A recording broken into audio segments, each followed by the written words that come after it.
friendly, neighborly town. Maybe sort of an old-fashioned town. Oh, we've grown through the years here in Greendale, but still we've kept in touch with old friends. I suppose I know our people pretty well. You're bound to in my profession. And there are ever so many interesting human stories to tell about them. But I wonder if you wouldn't like to hear the story that I think is the most important one I could tell. It begins just across the street from me, over in the offices of Greendale's leading law firm. Now, we're not particularly interested in Bates and Bates, except that the girl I want to tell you about has been pleasantly employed there ever since she graduated from high school. Wendy Jameson, I mean Wendy Hill. I'm always forgetting to use her married name. You see, she'd just been married at the time our story begins. Well, Wendy Hill was about as fine and wholesome a girl as you'd find anywhere. And everything had been working out right for Wendy lately. Of course, she had no way of knowing that this would be the day that would change the whole course of her life.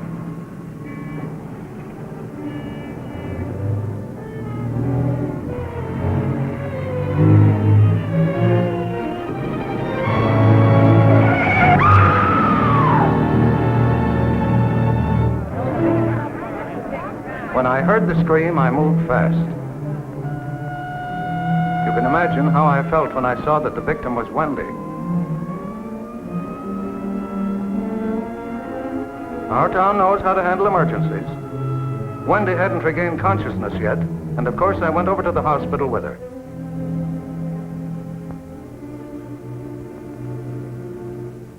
It took only about half an hour to patch Wendy's bruises and send her upstairs to a quiet room. Her husband, Jim, had come over. Wendy wasn't seriously hurt, thank goodness, but she was still suffering from considerable shock. I just dropped in on her for a minute in her room. Well, here you are. Hello, Jim. Hello, Doctor. Hello, Wendy. Well, young lady, look what you've got yourself into this time. I hope you're not going to keep me here very long. I couldn't stand that.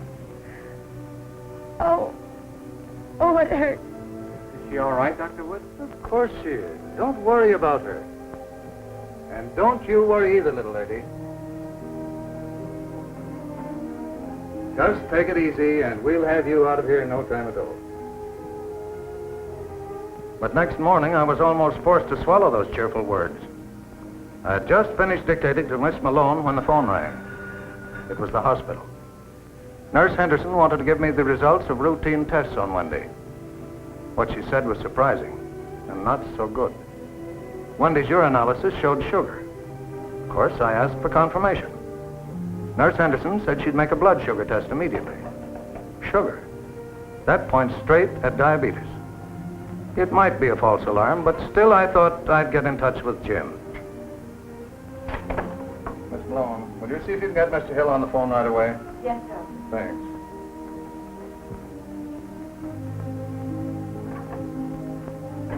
I have Mr. Hill, Dr. Wood. Thanks. Hello, Jim.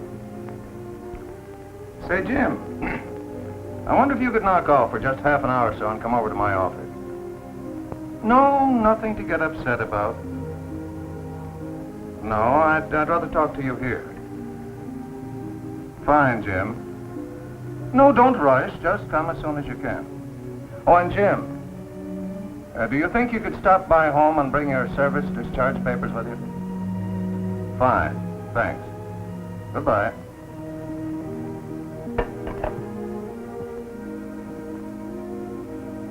While Jim is on his way to my office, Nurse Henderson over at the hospital was starting Wendy's blood sugar test.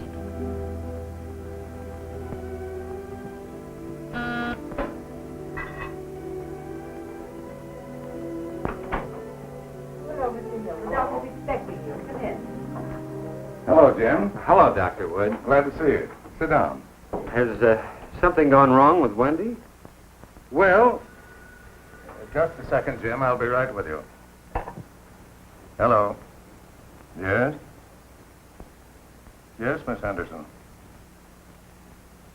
275. Yes, I guess that's it. Much obliged.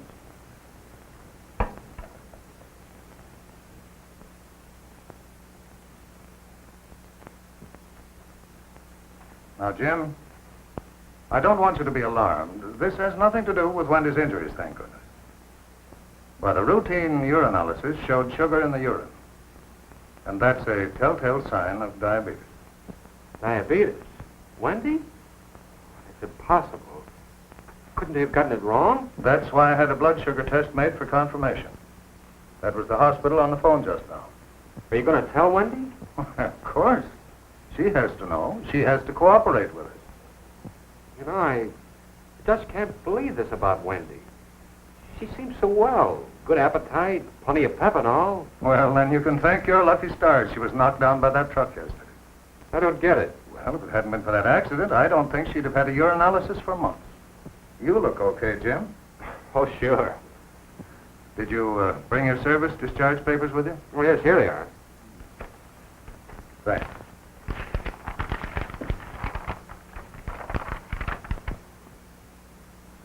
That's good. As a matter of fact, I just took out some new insurance last week. Passed the exam just fine. And that's even better. We'll drop in on Wendy right now.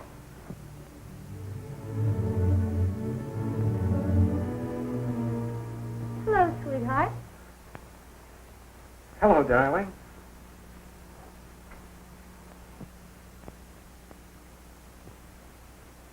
Jim, something's wrong. I can tell by the look on your face. What is it, doctor? Well, we made routine tests of your urine and blood here in the hospital. And both tests show sugar. Sugar? Why, that means... Yes. Diabetes. Oh, Jim. Now there, dear. Oh, Jim, what are we going to do? I wish we'd never been married. Wait a minute, Wendy. I thought you were a sensible girl. Dr. Wood, you don't understand. We wanted children. I know what diabetes means. I know a girl who has it. They told her that... Well, they said you could never have a baby. Listen to me, Wendy. You and Jim certainly can have children. The chance of diabetes affecting your children is small. We won't worry about it now. But I'm still so afraid. Look here. It's a fact that heredity is important in diabetes. Children in diabetic families have a far greater chance of winding up with the disease than those in families without it. But the chance is well worth running, unless both parents have the disease. Now, as for you, we know about it soon enough to bring you under good control. You can live in comfort and security, and you certainly can have children, if you cooperate in your treatment. I'll try. Oh, my arm hurts. Of course it does. But you know, Wendy, that accident was probably the luckiest thing that ever happened to you.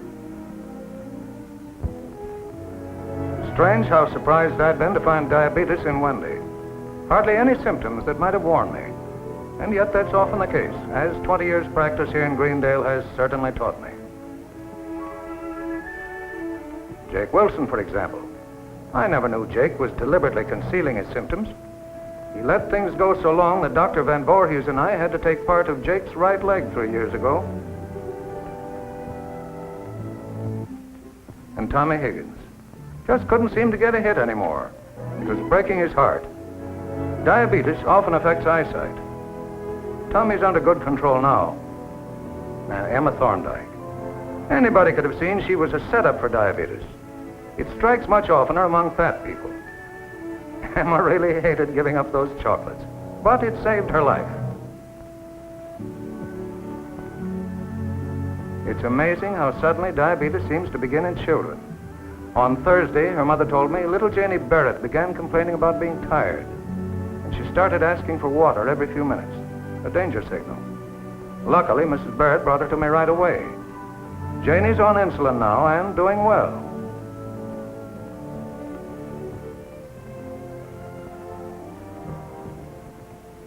Shortly after sending Wendy home, I stopped in to see her. It was on a Saturday.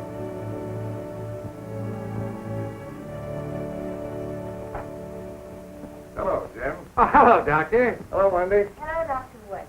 Well, Jim, how's our patient today? She looks okay to me, Doctor. But man, oh man, is she ever a hard one to get along with? Don't you believe it, Doctor. This person just won't follow orders in regard to housework. Ho, ho, ho! I'll get even with you. Oh, excuse me, Doctor. I've got Wendy's lunch on the stove. Go right ahead, Jim. Well, put your coat over there, Doctor. Thanks, Wendy.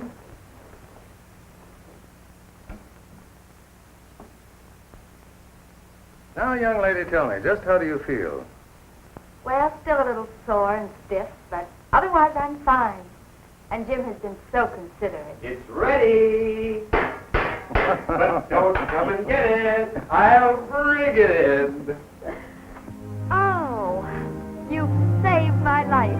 I'm starving.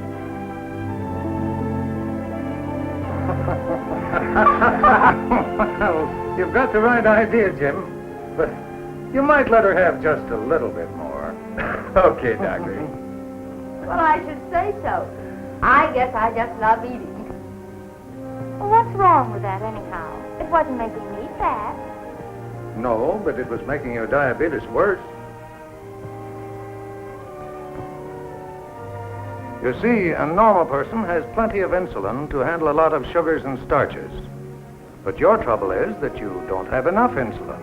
So it stands to reason you have to go light on the starchy stuff. That's right, Jim. Insulin is necessary for the proper use of starches and sugars. Now, with diabetic people, careful diet and other precautions are a great help.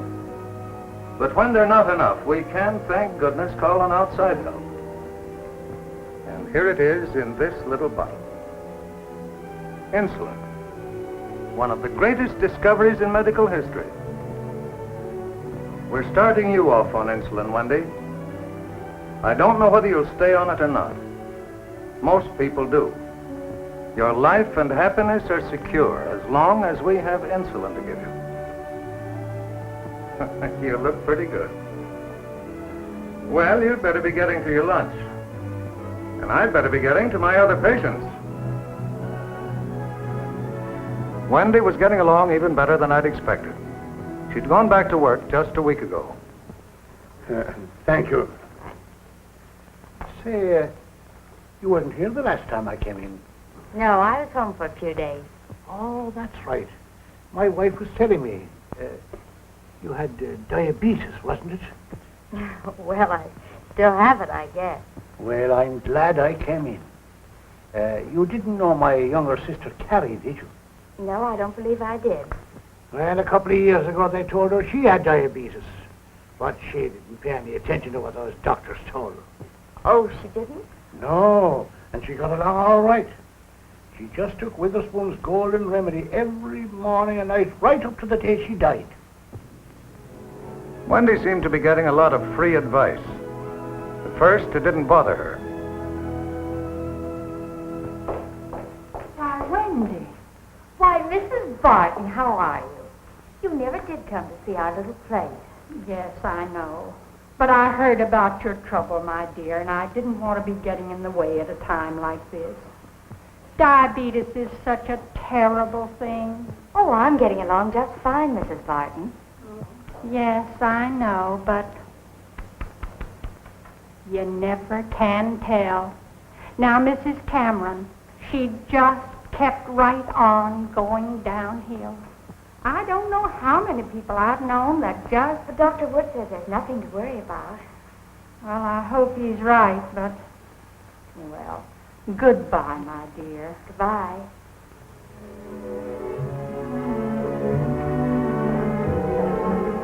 Poor Wendy was becoming the target for too much uninformed talk, especially her great-aunt Henrietta's. That old lady was inspecting Wendy's new home for the first time.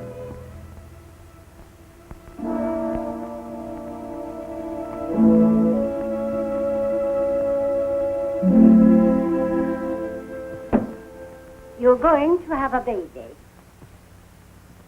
Well, I hope so. Sit down, Wendy. I want to talk to you.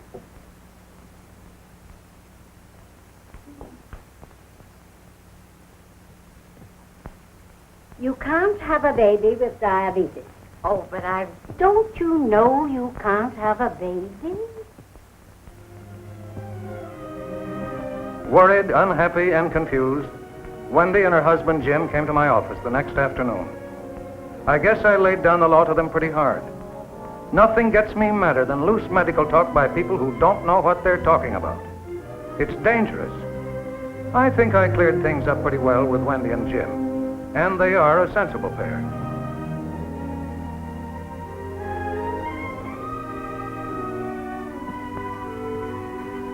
Well, the rest of the story goes pretty fast, and happily. Jim was nervous there in the waiting room, but it was my pleasure to announce to him that he was the father of a fine new baby boy. My, were they proud on the day they brought the infant Jimmy home for the first time.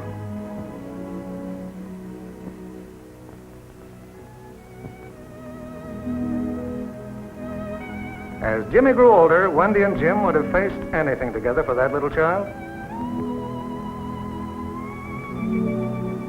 Jimmy's second birthday rolled around. There have been a couple of others since. Big Jim was always bringing something home for that youngster, seems to me. I made one call on the family back there in the chickenpox season when Jimmy was 3. Now that he's a big grown-up 4, he and Wendy just drop by occasionally for a checkup. What a sturdy young fellow that Jimmy is. A nice kid, too.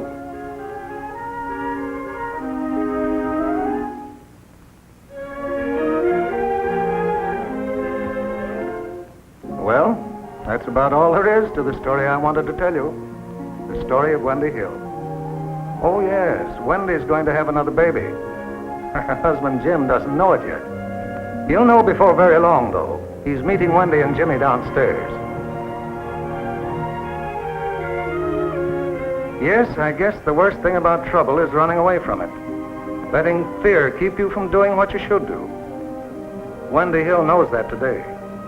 There's no earthly reason, now that we have insulin, why people with diabetes, if they act soon enough, can't live long and happy lives.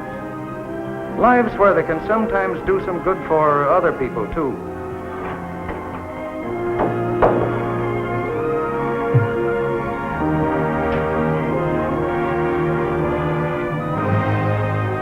Miss Malone, I guess it's just about time for me to have my own insulin.